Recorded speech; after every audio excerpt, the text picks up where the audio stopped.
Welcome back to the Online Expo of the Global Inclusion Online Forum Annual Meeting 2022. And now we will hear a presentation from our exhibitor, Lukas Simianer. Lukas is the CEO and founder of Clusiv.io, the company removing the barriers between the modern workforce and the blind and low vision communities of the world. Last year, I was hosting the Global Inclusion Online Forum Startup Pitch Competition, and actually, Lukas was the winner. And today he's one of the speakers. So, congratulations. Lukas will be speaking about From Disability to Superpower with Clusiv. Hello, Lukas. So happy to see you again. It's wonderful to see you too, a year later. Time flies. And I'm so happy to see you among our speakers, and I will be happy to see your speech and what progress you did during this year. Yeah, I'd like to start out by saying thank you to everybody on the GIOF team. It's a wonderful conference. It did a lot for us as a company, and it did a lot for me as a founder. I think that was the first time I kind of pitched in front of a lot of people, and it was just what an experience. And so it's an honor to be back here, and thank you again. And I'll talk about all the things we've done here in this speech. So I'll kick that off. Okay, so the floor is yours. Oh, okay, perfect. So yeah, hi everybody. For those of you who didn't catch my pitch last year, my name is Lukas Simianer. I'm the CEO and founder of Clusiv.io.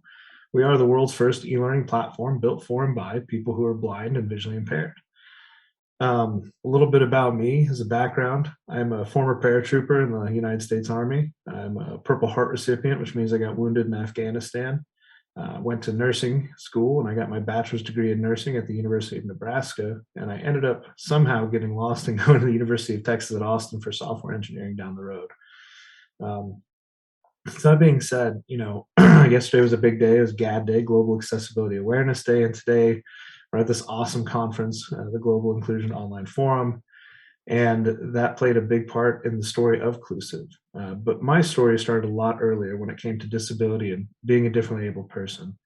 When I was born to a single mom in abject poverty, and when I was 7, I was diagnosed with dyslexia, severe dyslexia.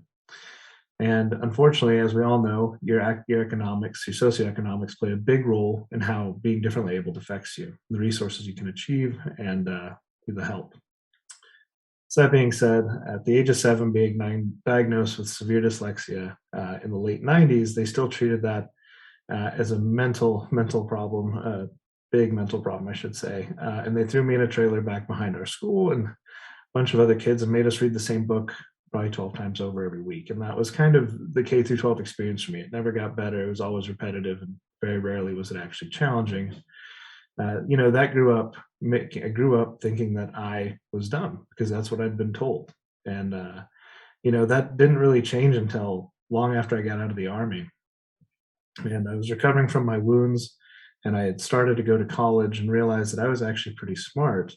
With a little bit of maturity and learning my own learning styles, I realized that I could really do well in college. And I went from pretty much failing out of anything in high school to being a straight A student and making the dean's list every semester in college. And so that taught me lesson 1 of disability to superpower. And that was understanding your learning styles and understanding what accommodations you need to succeed in the challenges that you face. For me personally, it was understanding that I was incredibly visual. I don't know if any of you know the app Miro, but now that I've started a company and through college I used a different app, but now everything is on Miro. We have thousands of those boards, and that's how I convey my ideas and my information. So that was, as I said, step 1. And as I went forward through that, I got into nursing, and I loved caring, and I loved helping people. But it ultimately wasn't stimulating, and I worked a bunch of different jobs, and I couldn't find the right fit. And somehow I wound up in software engineering, and at my very first job, it was a multinational insurance company. They came under Title III litigation for ADA noncompliance. So they were essentially getting sued because their digital assets, their applications, weren't compliant with the ADA, the Americans with Disabilities Act. And so they were going to pay a consulting firm a quite crazy amount of money, and it was going to take multiple months for them to fix, and they would have had to settle that lawsuit. And I suggested to them, I said, what if we 1099 or contract my stepdad who happens to be blind? I can sit him next to me, and when he finds a break, I'll implement a fix in the app. And they gave me the shot. And so we did that. Within 7 working days, me and my stepdad had mitigated that lawsuit. We'd saved the company millions of dollars, and I'd gotten a raise, a promotion. I was on cloud 9. But when I turned to my stepdad, he was not. He was downtrodden and depressed, and I couldn't understand why. So I asked him, and as I dug deeper and deeper, he told me, he said, Luke, for the first time in my life, I felt intellectually valued, and it sucks because that's never going to happen again. And that hit me in a way that it all just clicked. I realized that for people who grow up being differently abled, or later in life even, when you have a disability, all you want is to feel that you can contribute equally. And when we have these things that systemically keep us from doing so, or societally keep us from doing so, that is our biggest enemy. That is the biggest barrier that we can hurdle over, and the thing that we fight all of our lives.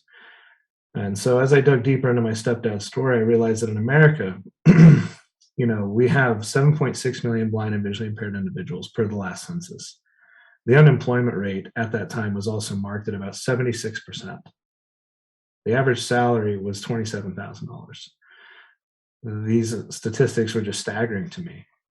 In a nation that produces so much value, has such a GDP, but we have a huge population that is just relegated to menial labor for menial wages or being unemployed.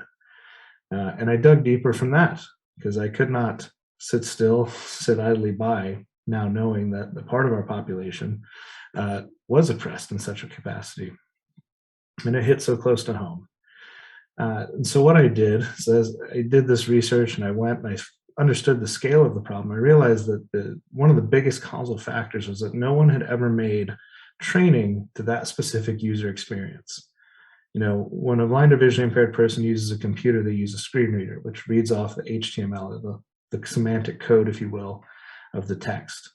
And it goes top to bottom, left to right, just like if one's reading a book. But there's no emphasis on call to action buttons or differently colored things. It's all just monotonous text. And so instead of walking someone through by showing them where to click, one must create a bit of a map quest or a direction list step by step on how to navigate in some of our most complex softwares needed for the modern workforce. Everything from custom or modern CRMs to the digital meeting platforms like the one we're using today.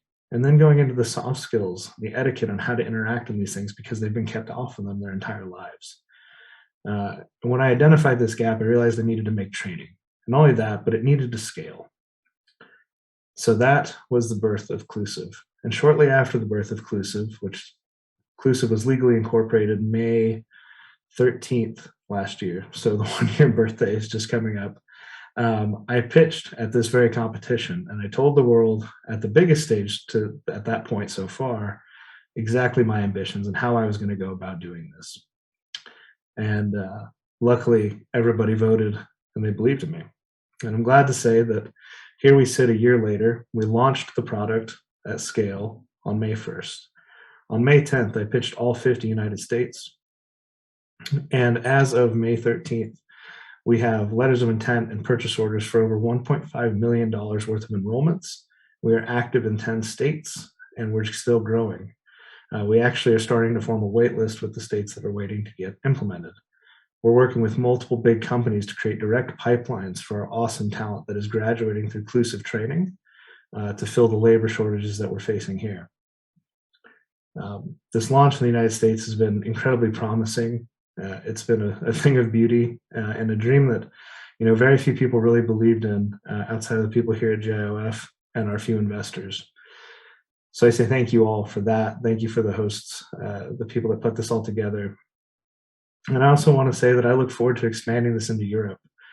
This training is incredibly valuable, and due to the bureaucracy of code, language barriers are very small and easy to overcome these days. So all the allies that are here, please reach out to me. If you can help put us in contact with agencies in Europe, any organizations, ideas, insights, very open to it.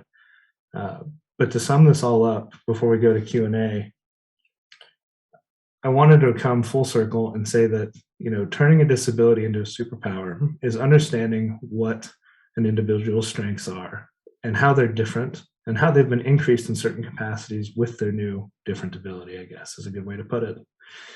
And so for me, when I went out and I tried to sell my graduates to big leading tech companies, and we're still actively doing this, speaking to some of the biggest ones, I was like, what is their superpower? How are they stronger than their sighted peers? Well, the average blind visually impaired person listens to a screen reader at around 700 words per minute. That's far faster than the average sighted person could ever understand.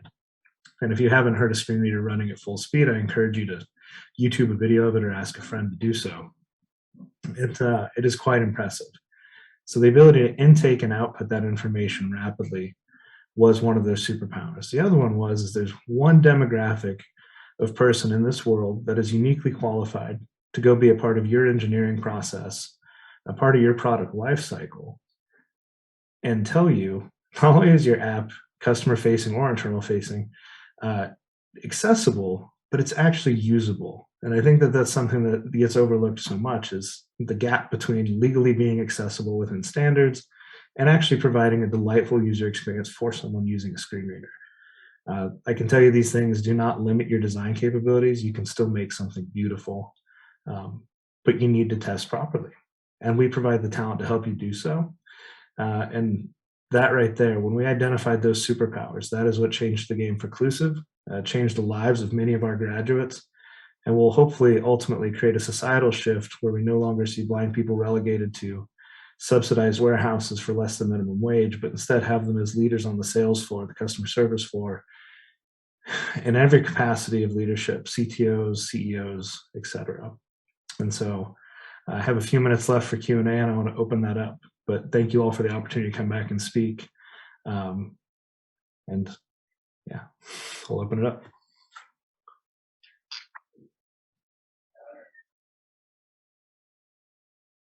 Lukas, many thanks for such a powerful, inspirational, and amazing story. And I'm so happy to see your progress. It's like incredible just in 1 year. And I have a question for you. So people who are thinking to start their own businesses or their own startups, what are your main suggestions to them? I would say, if they're listening to this is probably a given, but starting a company first to solve a problem that's bigger than you, I think it makes it a lot easier. It's a very strong comment. Every time things have gotten incredibly hard. For example, I pitched 185 venture capitalists before I got to my first yes. On 184, 183, and all the ones prior to that, I kept remembering that it was bigger than me. This was going to change millions of lives. So if you can back yourself with something like that, you'll figure the rest out. Thank you. It's very strong. And many thanks for being with us today. So it was the last speech on the stage 2 of the Global Inclusion Online Forum 2022. And many thanks for making it so strong and inspirational. Thank you. Thank you. I encourage everybody to reach out. Our website has more than enough contact forms. I hope to hear from you all and build some European allies. So I believe in the synergy of the job, you will find a very good contacts. Awesome. So thank you. Thank you. So many thanks, Lukas. And dear attendees, you still have time to visit the virtual booth of Clusiv in the online section of the Pine Tool platform. Feel free to contact Lukas right there with any additional questions. I'm sure Lukas will answer them. So thank you for being with me these 2 days. It's a great honor to be the host of such a big event during these challenging times. And I believe we are stronger together, and together we will make this world a better place to live in. Thank you, my dear diversity and inclusion community. Stay tuned and see you next year.